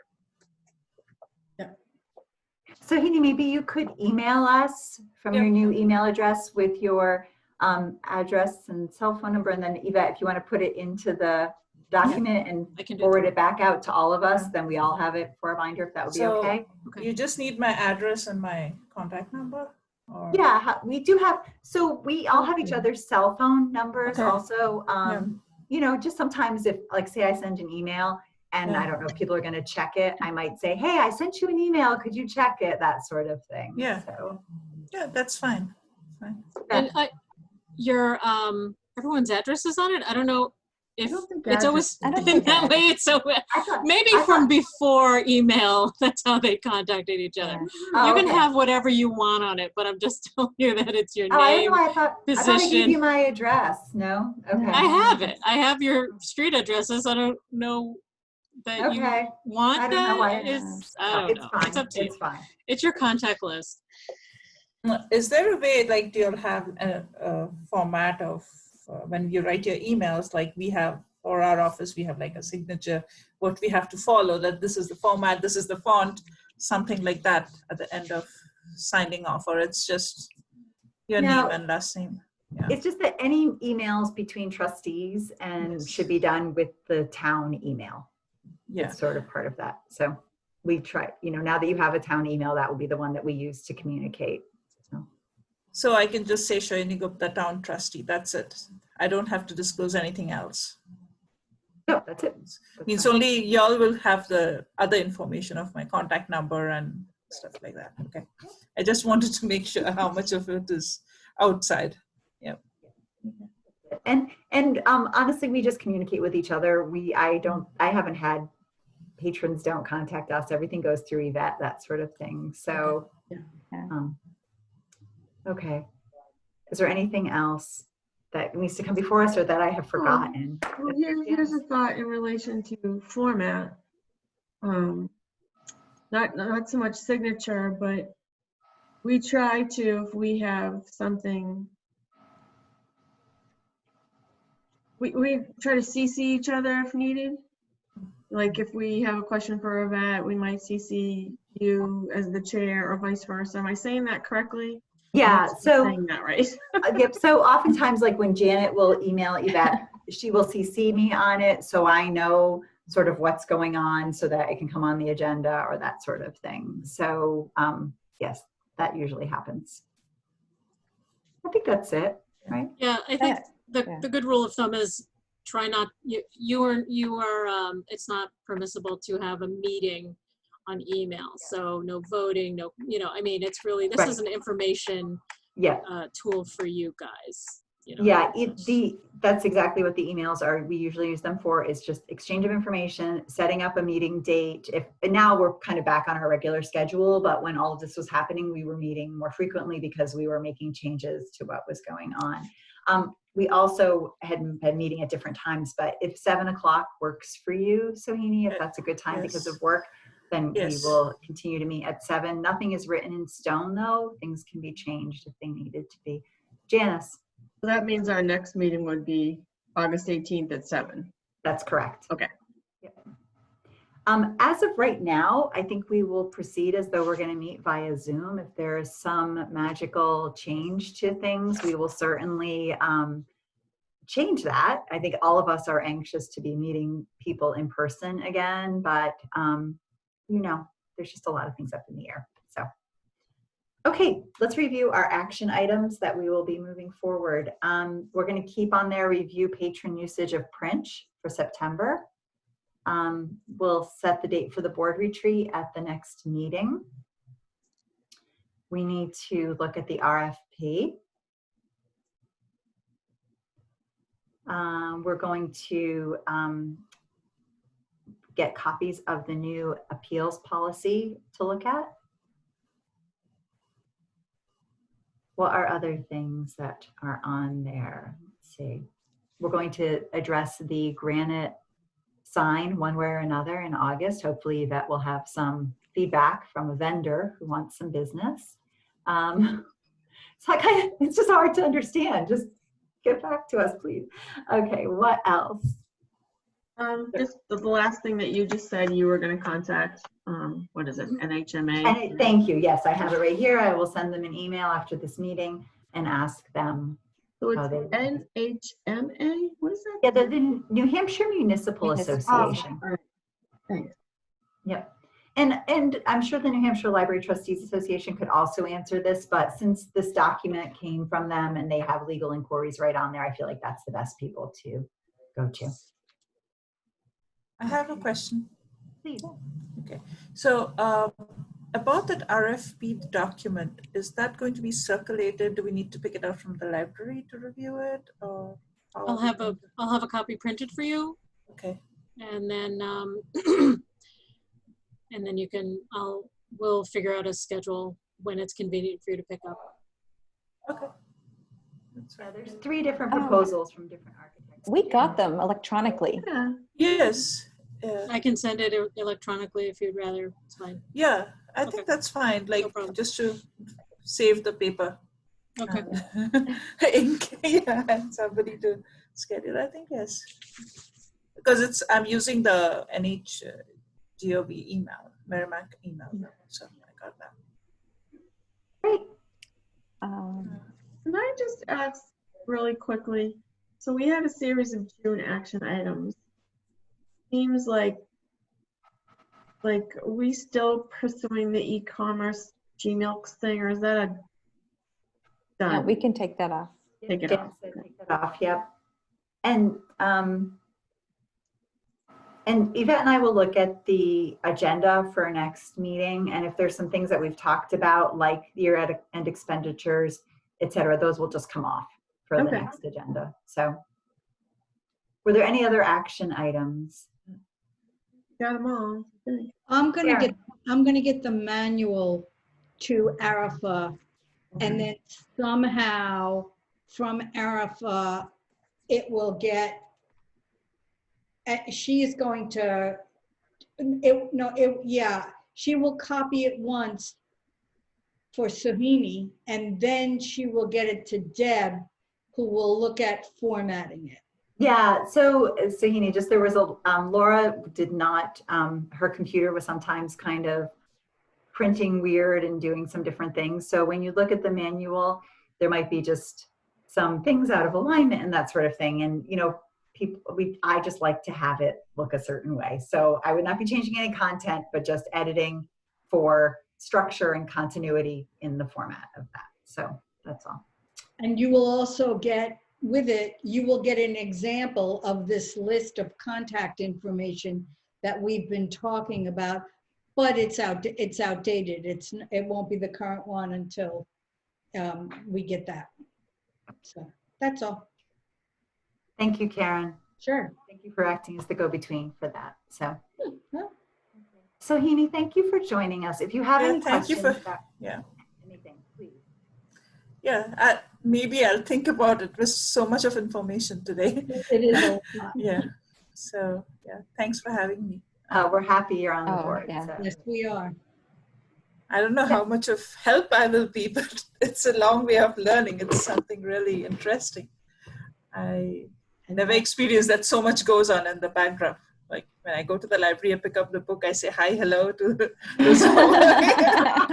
I place a request, and if it's online, I just go online and place a request. I think I have my library class. I remember my barcode, so I just type it in and scan it out myself, which again, I have to find out my library card for this purpose. But yeah, I didn't know that so many things went behind. Oh, yes. Yeah. Yeah, that's how we all start, being a supporter and enjoying the library services, and then, you know, helping to whatever we can to keep it going great. So thank you. Yvette, thank you. I'm sorry you're Yeah. spending your vacation at home. Oh, I know. Sorry. It's fine. Okay.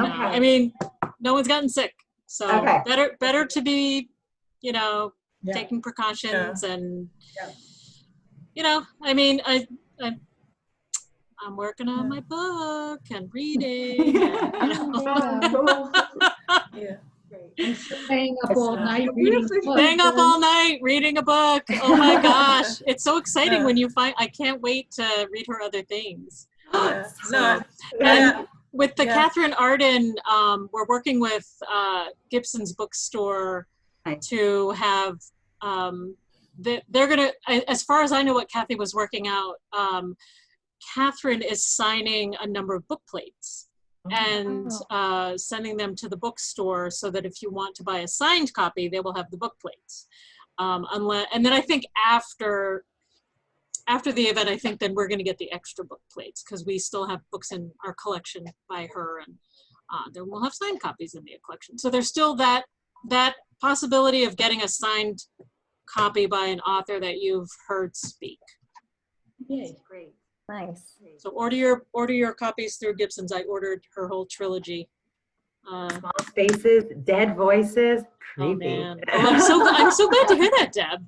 Because I couldn't keep, so Heaney, I'm an elementary school librarian, so I read all these books. So I couldn't keep Small Spaces on the shelf. It was always out. Kids were really anxious to read it. Interesting. Well, the event is on our Facebook page if you want to share it out, or if you want the information for Zoom, just email Kathy. She'll send you. I'm actually moderating the Zoom part so that Kathy can be free to manage questions and stuff. So, Nice. but if you want to come, please come. Will, that's Please, awesome. Great. trustees should come to all of our programs because they're all awesome. Yes, it's true. Okay, well, thank you, everyone. I will make a motion that we adjourn at 9:08.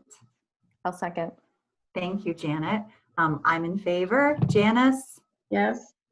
Sahini, yes. Karen, Yes. and Janet. Yes. Okay. Thanks, everybody. I'm glad everybody's doing well, and we'll do what we need to do, and hopefully I'll see you at the Catherine Arden Zoom. So, Yay. okay, thanks, everyone. Take care. Good night. Bye. Bye.